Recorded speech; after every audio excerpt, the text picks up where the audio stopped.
April 17, 2013. An enormous explosion rocked the city of West Texas when 30 tons of fertilizer-grade ammonium nitrate detonated at the West Fertilizer Company.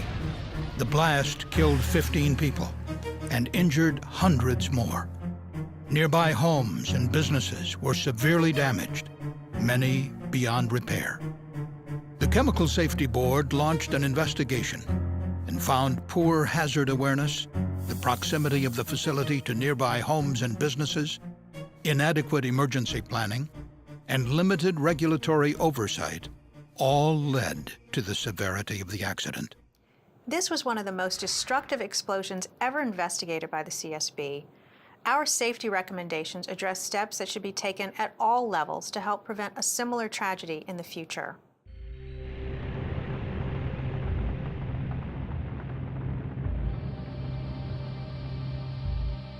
The West Fertilizer Company was a fertilizer retail and distribution facility in West Texas, 80 miles south of Dallas.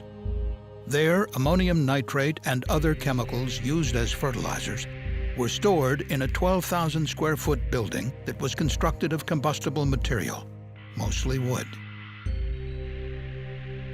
The fertilizer storage building was located close to several houses, an apartment complex, 2 schools, a city park, and a nursing home.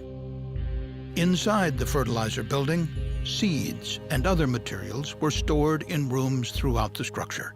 Various types of dried fertilizer and additives for blending were stored in large bins. There was a stockpile of 40 to 60 tons of ammonium nitrate stored between 2 bins on the night of the incident. The main bin contained about 30 tons. Fertilizer-grade ammonium nitrate is stable under normal conditions, but can violently detonate when exposed to contaminants in a fire.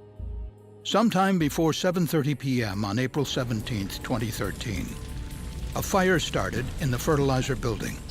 Although there were numerous combustible products inside, the CSB was unable to determine the source of ignition or exactly where in the building the fire began. One of the first responders to the incident was a police officer from the city of West who was on routine patrol near the city park. A young man approached him and pointed to the fertilizer plant. The police officer drove to the north end of the plant and observed orange-red flames coming from the building. He notified dispatch that the fire was structural. The West Volunteer Fire Department soon arrived on the scene with 2 engines, 2 brush trucks, and a water tender truck. But inside the building, the fire continued to quickly escalate. Smoke and soot from the fire accumulated on the piles of ammonium nitrate stored in their combustible wooden bins. At approximately 7:45 p.m., the character of the fire changed, most likely due to an opening low in the building, possibly when the fire burned through doors to what was known as the seed room. More outside oxygen rushed in, increasing the amount of radiant heat inside the fertilizer building. The heat was absorbed by the layer of soot on top of the pile of ammonium nitrate, rapidly heating the surface of the fertilizer and making it sensitive to detonation. Outside, the West Volunteer Fire Department sought to extinguish the flames with water. 1.5-inch hoses directed water through sliding doors to the seed room. Other firefighters were in the process of connecting a 4-inch hose to a fire hydrant that was more than a quarter mile away. As the fire grew, the fire chief and assistant fire chief began to discuss whether to withdraw, but it was too late. At 7:51 p.m., 20 minutes after the fire was first reported, approximately 30 tons of the stored ammonium nitrate detonated, causing a massive explosion.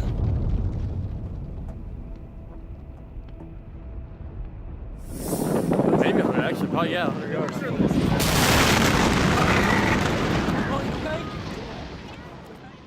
12 emergency responders and 3 members of the public died as a result of the explosion. Over 260 people were injured. West Fertilizer was completely destroyed. More than 150 nearby homes and businesses were damaged, some beyond repair. There was hundreds of millions of dollars of loss in the city of West. The physical destruction we encountered when our team deployed to this accident was overwhelming. And we found it was due to the fact that over the years, there were no zoning restrictions that prevented residences, schools, and businesses from being built so close to our highly hazardous chemical storage facility. West Fertilizer was built in open fields in 1961. In the following years, the city of West slowly and steadily grew toward the facility. And despite the potential hazards of the chemicals stored at West Fertilizer, zoning ordinances did not restrict encroachment by homes or other buildings. Eventually, city buildings were constructed closer and closer to the facility. There are over 1,300 facilities across the country that store fertilizer-grade ammonium nitrate. But the CSB found that there are currently no federal requirements addressing the siting of chemical facilities near residential areas, schools, or hospitals.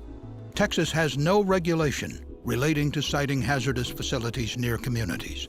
Zoning and hazardous facility siting is addressed on a county or local level, if at all. We found that as the city of West crept closer and closer to the facility, the surrounding community was not made aware of the serious explosion hazard in their midst.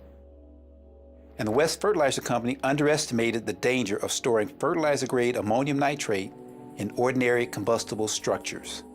The CSB found that this widespread lack of awareness was due to several factors. At the time of the incident, the Occupational Safety and Health Administration, or OSHA, did not include ammonium nitrate on its list of highly hazardous chemicals, toxics, and reactives within the Process Safety Management Standard. Yet characteristics of the chemical should have triggered its inclusion. This meant ammonium nitrate stored at West Fertilizer was not subject to safety management requirements that could have identified and mitigated the explosion hazard.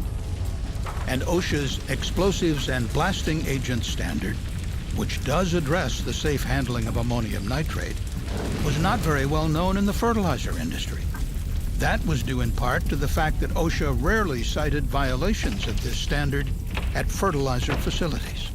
The CSB further determined that the Environmental Protection Agency, or EPA, does not include ammonium nitrate on the list of chemicals covered by its risk management program. As a result, the West Fertilizer Company was not required to conduct hazard reviews or to analyze the possible consequences of an explosion to surrounding neighborhoods. The CSB believes that OSHA and the EPA should strengthen their regulations to protect the public from hazards posed by fertilizer-grade ammonium nitrate. In its final report, the CSB recommended that OSHA add fertilizer-grade ammonium nitrate to the Process Safety Management list of highly hazardous chemicals, toxics, and reactives, or update the Explosives and Blasting Agents Standard to ensure safer handling of the chemical. And in the interim, the CSB recommended that OSHA issue a regional emphasis program to enforce existing requirements for ammonium nitrate in regions where facilities similar to West Fertilizer are common. And the CSB recommended that the EPA revise its risk management program rule to include fertilizer-grade ammonium nitrate on its list of regulated substances. During its investigation, the CSB learned that the West facility was subject to EPA's risk management program rules for anhydrous ammonia, which was stored as liquid in on-site tanks. Company employees and emergency responders demonstrated a far greater awareness of the hazards of anhydrous ammonia than those of ammonium nitrate. Members of the West Volunteer Fire Department were well aware that anhydrous ammonia could potentially take the form of a toxic cloud, able to drift into nearby homes. But the firefighters did not anticipate the potential for an explosion of the fertilizer-grade ammonium nitrate. The CSB also learned that the West Volunteer Fire Department was not required to perform pre-incident planning for an ammonium nitrate-related emergency. This planning would have enabled them to determine the hazards of all of the materials on site and may have helped them develop a strategy for responding to an ammonium nitrate fire, including allowing the fertilizer building to burn to the ground if doing so would protect lives. Without knowledge of the explosion hazards posed by ammonium nitrate and a plan for how to respond to a fire involving the chemical, the emergency responders at West simply did not have enough time to critically assess the situation before the explosion occurred. The CSB investigation revealed that there are no standard hazardous materials training requirements across the nation for volunteer firefighters. And in Texas, volunteer firefighters are not required to receive even a minimum level of training on responding to fires involving hazardous chemicals. Of the firefighters who died, only 2 had received the training. The CSB also found that lessons learned from previous incidents involving fertilizer-grade ammonium nitrate were not effectively communicated to emergency responders in other communities. As a result, the CSB recommended that the EPA develop a guidance document that addresses how emergency responders should use knowledge of hazardous chemicals to develop safety training, practice drills, and emergency plans. And finally, the CSB recommended that various stakeholders increase funding for training programs for fire departments on how to respond to fertilizer-grade ammonium nitrate and other hazardous materials fires.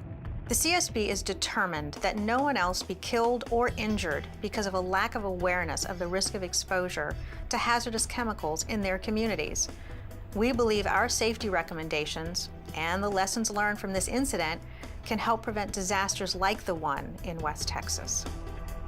For more information about the CSB's West Fertilizer Company investigation, please visit csb.gov.